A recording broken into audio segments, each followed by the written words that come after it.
저희 집 손님 중에 아버지가 돌아가셨는데 네. 아버지가 재산을 좀 많이 남기셨어. 근데 엄마랑 다른 형제들이랑 등을 지고 사시는 거예요. 네. 그래서 돈 또 다 뺏겼어. 그래가지고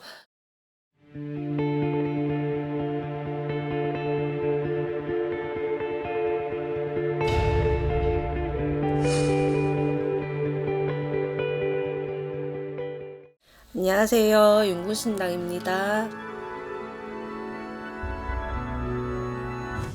선생님께서도 이제 상당히 이제 이런 이 돌아가신 망자를 이렇게 풀어주는 굿들도 많이 하시지 않으신가요? 저는 많이 하는 편입니다. 그러다 보니까 좀 그런 쪽에서 잘 아실 거라고 생각을 하고 좀 여쭤보고 싶어요.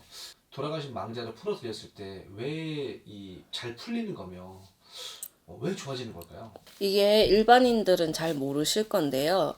평범한 사주가 있고 신가물이 조금 높은 사람, 뭐 칠성줄이 조금 세신 사람 이런 분들이 있으시거든요. 너무나도 많아요. 예전부터 우리나라는 다 물 떠놓고 빌던 시대이기 때문에 조상을 받들인 나라잖아요. 맞아요. 그래서 예를 들어서 평범한 사람은 굳이 그러진 않아도 돼요. 근데 내가 평범한지 안 한지 어떻게 아실 거야? 점집 안 오고는. 그죠? 모르실 거 아니에요. 일단은 무언가를 자꾸 하긴 하는데 꼬여만 가는 사람. 아니면 돈은 내가 벌긴 버는데 돈이 모여진 게 없는 사람.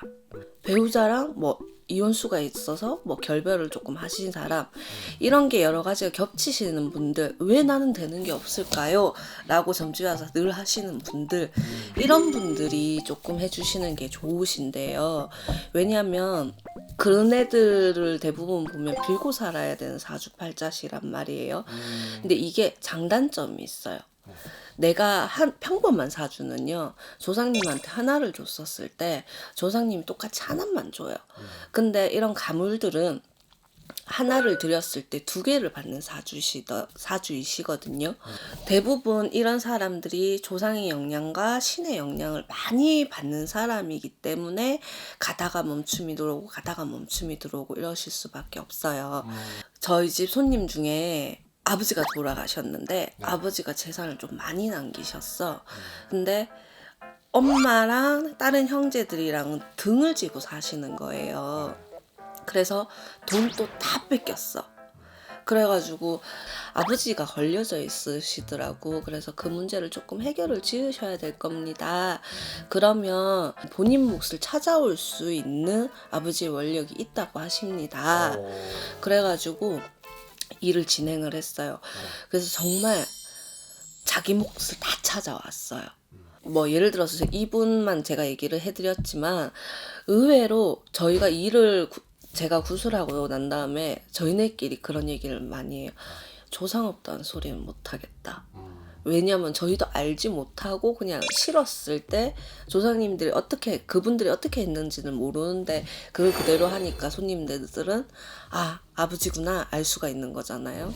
그래서 본인네들도 조금 가시는 길에 내가 평범하지 않은 것 같다라고 생각이 드시는 분들은 가까운 선생님 댁에 방문을 조금 하셔서 상담해 보시고 이런 분들이 조금 영향이 있습니다라고 하면 문제점을 해결하고 지나치고 가시길 바랄게요.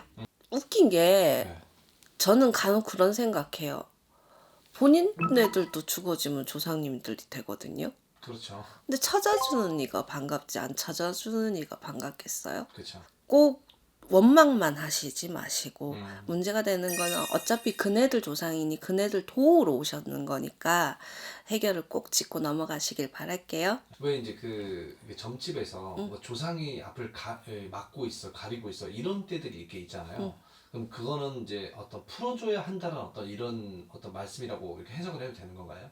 네, 이게 정말 그냥 잠깐 도와주려고 오는 조상도 있지만 대부분 조상이 앞을 가리면 가시는 방향에서 모든 문제가 생길 수밖에 없거든요. 그래서 정말 죄송하지만 이런 거는 조금 진호기굿을 조금 필요로 해서 이 망자를 조금 극락으로 인도를 하시는 일을 하시는 게 맞아요.